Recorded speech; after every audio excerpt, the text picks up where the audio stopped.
The longship moaned and creaked as it brushed against the swollen timbers of the dock. It whispered secrets to the harbor, its sea serpent prow still wet with seawater, glistening in the pale morning light. Mist curled low around the dock like spirits reluctant to leave. Above, gulls cried like small children in the wind. Canute was the first to step off the ship, boots landing on solid and slick planks. The hem of his wool cloak was stiff with dried salt and dark crust of another man's blood. Another raid survived. He stood tall, he stood proud, for on his belt a leather pouch jingled with silver, the sweet sound that could bring tears to a merchant's eyes. Behind him, a dozen warriors disembarked like those who had taken one step closer to Valhalla, bruised, boastful, and eager to celebrate at the mead hall.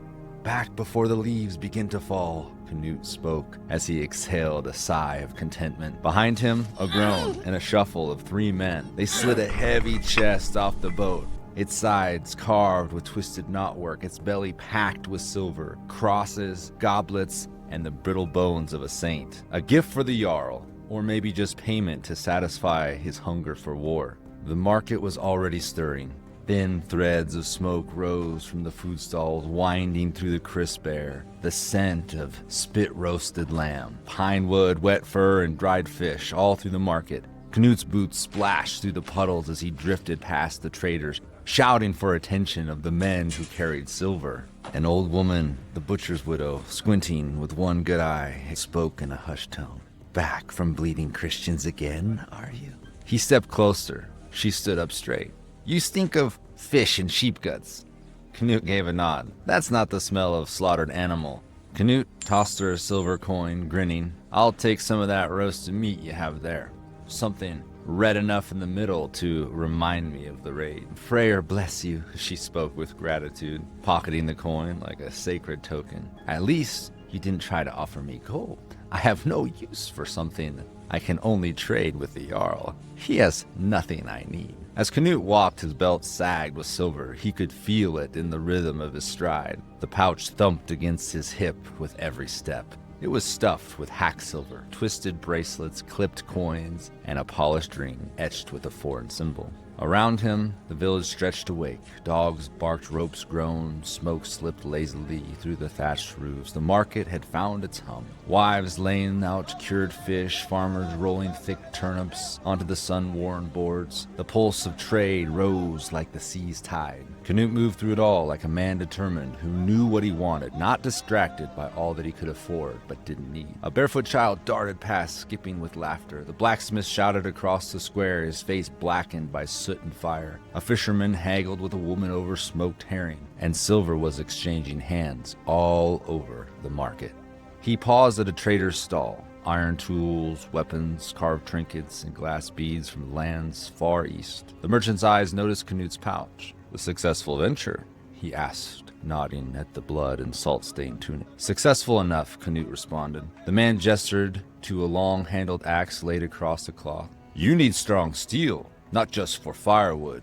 And maybe next time you'll need a larger pouch." Canute pulled back his cloak just enough to flash the hilt at his side. "I'm doing just fine. I took it off a man on the beach. It looks to be Frankish." The merchant said nothing. His eyes moved on, looking for the next potential customer. The sword, the stride, the silver, all of it earned Canute more than what the market had to offer. They earned him whispers. The third raid this summer. All returned, all victorious. His name was spreading. His legend was growing. Canute knew the value of silver. It was more than currency. It was access to dreams, to goals, to the pursuit of desire. The Jarl could hoard his gold, sit fat with power and pride, but Canute and the men beside him collected silver and with it honor. To Canute, gold might make a man feel like a king, but silver made a man known to his peers. It was a measure of valor, a ledger of deeds. It could be spent, traded, and weighed. It could buy food, favors, and ships. It could also earn a name that would last forever, like Canute the Unbound. By sunset, Canute pushed open the carved doors of the mead hall. 100 voices rose in laughter, and brags echoing off the blackened rafters. Shields lined the walls like crooked teeth, and a boar roasted in the center pit, sizzling as the fat dripped into the fire. Canute, the monastery's newest monk, bellowed Ivor, already half full of mead and completely full of mischief. He raised the horn and continued, "He admired every piece of gold and silver he took. He studied the relics like they were whispering his name right before he introduced their priest to Odin." Another chimed in, "I heard they need more friars now. What do you say, Canute? You'd look good in a robe. For a man who nearly met Odin on the beach, you sure talk a lot about the Christian's God," Canute muttered, dropping onto a bench. "Let's celebrate the fact that we're richer, and if we stop yapping, we can all be more drunk too. Skål! Skål!" echoed through the hall. The mead came quickly, sweet and strong, the kind that turned warriors into poets and poets into puddles. Canute drank deep, fire warming his bones. They spoke of the raid, the cursed bells of the monastery that would not stop ringing until the bell ringer was shown no mercy. They spoke of silver heaped on altars like winter snow, cold and holy, waiting for warmer hands. Canute raised the horn and looked across the table at Torvi, eyes narrowing with concern. "You almost met the Allfather in that skirmish. You'd be drinking in Asgard right now." "Forget Valhalla," snorted Torvi, a chicken leg in one hand, a horn in the other. "I'd rather feast with Freya, gold in her hair and fierce feline purring at her side." Laughter exploded. "She wouldn't have had you if you brought her Odin beer in a bucket," someone shouted. As laughter gave way to horn pounding, Canute drifted. His gaze settled on the fire. The room blurred, and voices melted into the background. "Canute, what are you over there dreaming about?" asked Sivert, leaning in with a grin. Canute leaned back and spoke, half to the flames. "A ship. I'll use my silver for a ship. It'll be fast, it'll be sharp, it'll cut through the waves. Mistbreaker, or maybe Grey Dawn. It'll find new lands fit for the sagas." There was a beat of silence, then snorting. Erling, red-faced and sharp-tongued, slammed his mug on the table. "And maybe I'll grow wings and fly to the moon." "A ship, Canute? You can't grow turnips even if you bought them full-grown from the market." "My ship will have the head of a serpent, cut through the waves, and she'll sail straighter than your tongue." Laughter roared, except for Erling, who turned volcanic. "You mocking me?" he said, rising. "No," said Canute, slow and steady. "But the mead might be." Erling staggered forward. "Say it again, and we'll see whose blood stains this floor." Canute rose, smooth as drawn steel, then flicked a silver coin to the mead maid. "Another drink for Erling. He fights better drunk than sober, and definitely talks better when he's passed out." Laughter shook the rafters. Erling, humiliated, stumbled back to his bench, grumbling. Canute stepped out into the cold. The night air cut through the mead fog. His boots found the path home without thought. His house stood humble near the woods, thatched and quiet. Before entering the night, he passed the well, then counted 100 paces east into the trees. A great oak marked the spot. He knelt and dug at loose soil with a flat stone until his fingers touched wood. The chest emerged with a grunt, buried beneath moss and earth where even the gods forget to look. Inside, coins, hacked silver, a few small relics, and a single bishop's ring. He added today's share. 1 or 2 more raids, he thought. Then I'll sail. Then the crunch. Grass shifted. The dry leaf snapped. Canute wasn't alone. "You buried that silver like a squirrel, Canute." He turned. Erling, axe in hand, mead-damp tunic, fluttering like a flag of bad decisions. "Leave, Erling," Canute said. "We've won. We've drunk. Now we sleep." "I'm not here to talk," Erling growled. "You think you're better, smarter? I see that silver. That's a lot of silver." "We bled for the Jarl's gold," Canute said, "and for our own silver. I save, you spend. That's every man's choice." "How about I spend yours too?" Erling sneered, "and you take a very long nap in the ground." Moonlight kissed the blade of the axe. Canute stood slowly. He let the lid fall shut, resting his hand on the hilt of the sword taken from the beach. The blade hung hush as a reminder. Silver buys many things, but it cannot buy peace, and it never outruns greed. But what was it about silver? Why did the Norse crave it above gold, carry it across oceans, and measure their lives by its weight? To understand the value of silver, let's explore the history of the Vikings. Silver was the currency of life for the Norse. It was bread in the market, a sword on your belt, a ship on the horizon. Gold was rare. It was ornamental. It was locked away by kings. But silver moved. Silver spoke. Silver made things happen. To a Viking, gold was for glory. Silver was for survival. They craved it. They hunted it. They measured their power, their status, even their afterlife by it. But why did this metal mean everything? And perhaps more puzzling, where did it all go? Norse craved silver more than gold because silver fit the Viking soul. Gold was too clean, too polished, too distant. It belonged to kings in far-off lands, locked in chests or draped around the necks of priests. But silver was earned through sweat, blood, daring raids, and long voyages into the unknown. To the Norse, silver wasn't just currency, it was proof. Proof that you had faced danger and come back alive. Proof that you could provide for your kin, buy favor of the Jarl, or secure your place in the hall. Silver could be counted, measured, divided, and shared. A warrior might earn a silver arm ring for his bravery, a mark of honor visible to all. A farmer might save hacked pieces of silver under his floorboards, hoping to trade for cattle or a new blade come spring. And a chieftain, he might wear it layered, heavy and obvious, because silver didn't whisper status, it shouted it. Even in the afterlife, silver had power. Many Viking graves contained silver rings, coins, and chains placed beside the dead. A toll for the ferryman or an offering to whatever god watched the passage from Midgard to the next world. It wasn't just wealth, it was a language. And the Vikings spoke it fluently. But there's another reason silver had such power, and one more practical, more immediate, and far more revealing. To understand that, we have to step into the marketplace. Because silver could go where swords could not. A world without centralized banks or minted national currency, the Vikings needed something that could move as quickly as they did, across borders, across languages, across loyalties. Silver was that something. It didn't matter if the piece came from Baghdad, Byzantium, or Britain. As long as it weighed true, it could be used.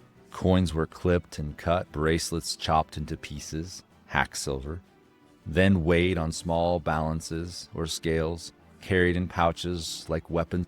It was immediate, it was tangible, it was trusted, and it allowed the Norse to build a vast network of raiding, trading, and tribute-taking without relying on any foreign kingdom's rules.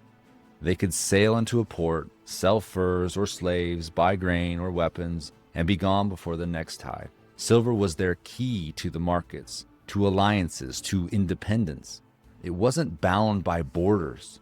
It wasn't just about convenience, because beyond the weight and the shine of silver, it carried something far more powerful, more meaningful. And that changed everything. Silver wasn't just metal to the Vikings, it was identity. Culturally, silver was how worth was shown and remembered. A man's honor could be worn on his arm. It could be worn on his finger in the form of a ring or measured by the weight he gave to his followers. Gift giving was a sacred act, a way to bind loyalty, forge alliances, and elevate status. A chieftain who gave generously in silver earned not only respect, but the loyalty of his followers, bound by oath and honor. Economically, it was the lifeblood of their world.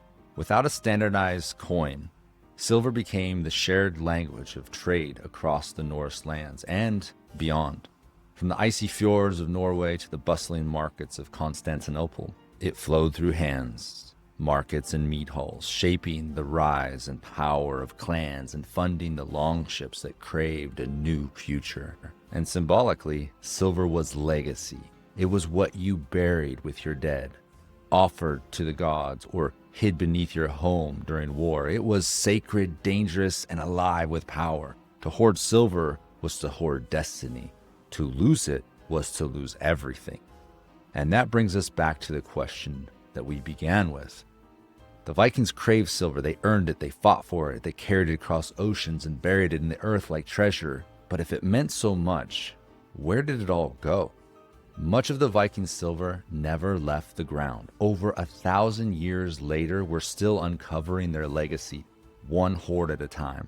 Across Scandinavia and the British Isles, Ireland, and even Russia, archaeologists have discovered hundreds of Viking silver hoards, collections of coins, rings, armbands, and chains, often buried in haste and never recovered.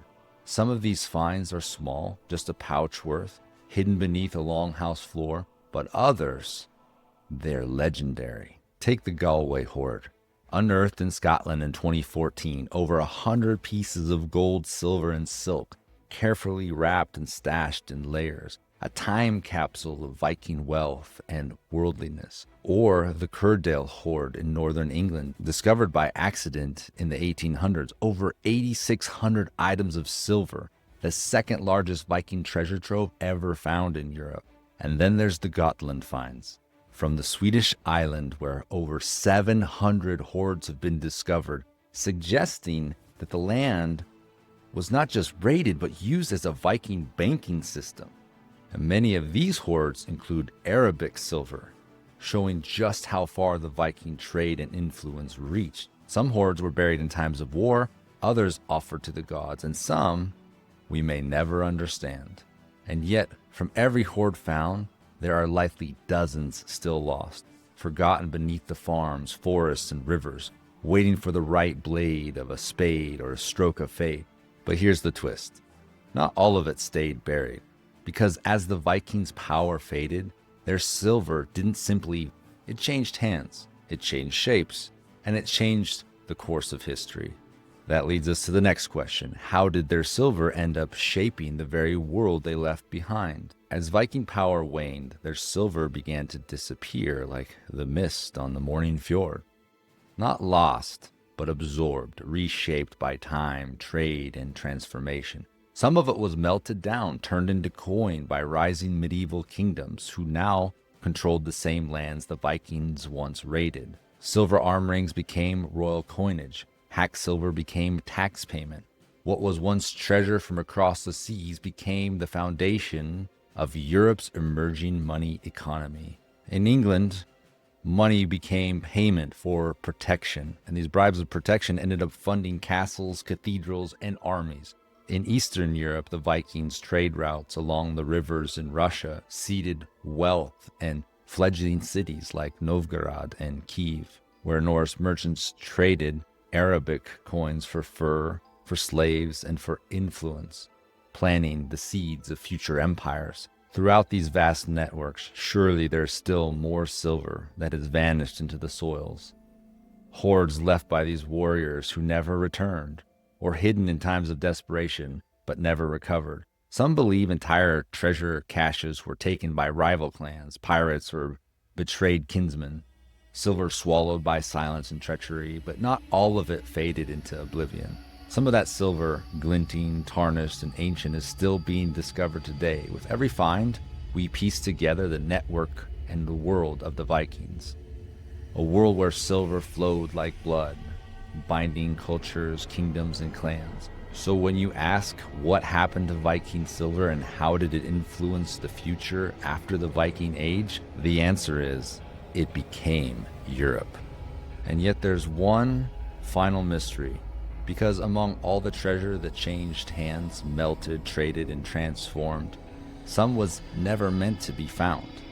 Some was intentionally hidden, sealed away, shrouded in myth, whispered of in the sagas, and protected by curses. And the question that remains is this: what did the Vikings take with them? What were we never meant to uncover? Some treasures weren't buried in haste. They weren't meant to be found by enemy hands, by rival clans, or even by kin. They were sealed deliberately with care and ritual, tucked beneath standing stones, hidden in forest clearings only the gods remembered, laid in earth and whispered oaths of blood-bound silence. These were the true hoards, not just of silver, but of secrets. We'll never know how many lay untouched beneath our feet. But we know this: the Vikings didn't just bury wealth, they buried warnings, they buried power. And maybe, just maybe, some of them are still there. Because silver didn't just buy swords, ships, or sheep. It bought silence, fear, loyalty, memory. It was the thread that wove their world together. And the deeper we dig, the more we realize that silver wasn't just their treasure, it was their story. And speaking of stories, let's return to that fateful moment where greed again takes a life too soon. The moon hung pale and indifferent. casting long shadows across the clearing. The breeze whispered in the grass as if the gods themselves were holding their breath. Erling moved first. Of course he did. The mead burned in his blood, and the envy pushed his limbs like a puppeteer drunk on rage. He lunged. Steel rang, sparks flew. Canute caught the blow of the flat of his blade, boots skidding back in the soft earth, his knuckles screaming from the impact, but he didn't return the strike, not yet. "Stop, Erling," he growled. "You're drunk and you're stupid. It does not need to be like this. I want your silver, and there's nothing you can say to stop me." Erling spat. "I'll be rich and my honor will be legendary." "You will die in dishonor, and I will bury you without your head, and no Valkyrie will come for you. Even hell will reject this shameful act." Canute's words fell on deaf ears. Another swing, this one wild. Canute ducked and sidestepped, feeling the rush of air where the axe nearly bit. He circled, his breast steady, his resolve firm. "This is not how one gains honor," Canute said, deflecting another blow. "I'm asking you to back off, and we can sort this out tomorrow when you're sober." "Cowards! Cowards talk," Erling hissed. "You bury your treasure like a rodent." "You don't get it. I bury like a farmer plants seed," Canute replied. "For the future." Erling roared. His axe rose high, arching overhead with the fury of a man who had already lost. Canute didn't parry. He stepped in, blade grazed his side, hot, shallow, and his sword struck true and final. A gasp. Erling's axe slipped from his hands. He staggered back, his eyes wide. Then he fell to his knees. "I just wanted..." He didn't finish the sentence. Canute stepped forward and caught him as he slumped, laid him gently on the earth. The wind returned. Silence save from Canute's labored breath and the distant calls of the night birds. He knelt beside the body, blood slick on his forearms, and he muttered something, not quite a prayer, but not far from one. Words to Odin for strength and to Freya for mercy. Canute dug the grave by hand. It took half the night. Not out of duty, not from guilt, but because no man deserved to rot above the ground like a beast, no matter how he died. Canute knew the sagas. He knew what had to be done. With each strike of the axe, he shouted, not out of vengeance, but sorrow, rage, frustration that Erling hadn't listened, that he wouldn't yield. Canute used Erling's own axe to finish the burial rites, to make sure he wouldn't return as something worse than the drunken fool twisted by greed. A draugr. Undead revenants were what the unworthy became. Those too cruel for hell, too forgotten for Valhalla. And Canute, he would not let Erling become that. So he did what the old stories required. He took the head from the body. Only then did he cover the grave with earth. And by the time the first light threatened the edge of the sky, he was home. He washed the blood from his skin in silence and returned to the chest. It waited there where he'd left it, just inside the threshold. He hoisted it onto the rough-cut table, sat down and opened it. The silver stared back, coiled and gleaming in candlelight like a serpent made of silver and fire. He added Erling's share, then paused. Thought again of what could have been. Greed is a powerful mistress, and few can resist her whisper. But Canute had enough now. Enough to take the next step toward his dream, a ship. Not for raiding, not anymore. The weight struck him, not the silver itself, but what it had cost, the stories it carried, the blood that it had cost, the friend he had buried beneath the starlight. It wasn't about riches. It wasn't even about sailing. It was about meaning, making sure it all meant something. He made arrangements for his stead, a young man and his wife, no land of their own, dreaming of raising sheep and a family. Canute gave them that chance. They would tend the soil, live beneath the thatched roof, and call it theirs. Then he went to the Jarl. The fire crackled low as Canute entered the longhouse. The Jarl blinked at the sight of him. "You've done much for this village. I appreciate the gold," he said, smirking. "And so does my wife." "I'll be leaving," Canute replied. "I'm going to buy a ship and sail to new shores." The Jarl raised his eyebrow. "Raiding season is over." "I won't raid," said Canute. I'll trade. I'll discover. I'll bring goods and stories back from foreign lands. The Jarl leaned back, contemplative. The raids bring much to our town, he said. They ensure our survival. We can't afford to lose men like you to frivolous adventures. Canute met his gaze. I understand, my lord, but I won't sail for adventure alone. I will sail to establish trade routes, ones that will benefit our people, our town. Our town can thrive without sending men to die on foreign shores. The Jarl stared long and hard. You could earn more and risk less by staying. Work for me. Canute said, I'd rather sail while there is still wind in my chest. A beat passed. Then the Jarl gave a grunt of understanding, deep and sharp. Fine. But name that vessel of yours something worthy. Canute smiled. I already have. Later that day, he visited the shipwright, paid in full. He gathered a crew. Not all were warriors. Some were traveling merchants who paid their fare, some traders with dreams of foreign-speaking markets, and one, a young boy who knew nothing but the rhythm of the waves and wind. As the crew took shape, children ran through the village, mimicking sword play with sticks. One pointed at Canute and shouted, He's the one! He's the one with the ship made of silver! Canute laughed. That night before the maiden voyage, he held a polished ring, the one from the bishop's hand. He didn't wear it. He nailed it to the prow of the ship, beneath the serpent's head. For luck, for memory, for the ones who didn't make it home. So what does it all mean for us? The Vikings didn't just fight for silver, they fought for something deeper. Legacy, the right to carve their name into the world, to build something that would last beyond the next raid, beyond the next winter. In the end, that's what Vikings were really chasing. Yes, silver bought tools and ships, but more than that, it bought respect, reputation, influence, freedom. It was practical, but it was also powerful. Silver was earned, hoarded, and won, piece by piece, blood by blood. And yet, it wasn't just about wealth, it was about what you did with it.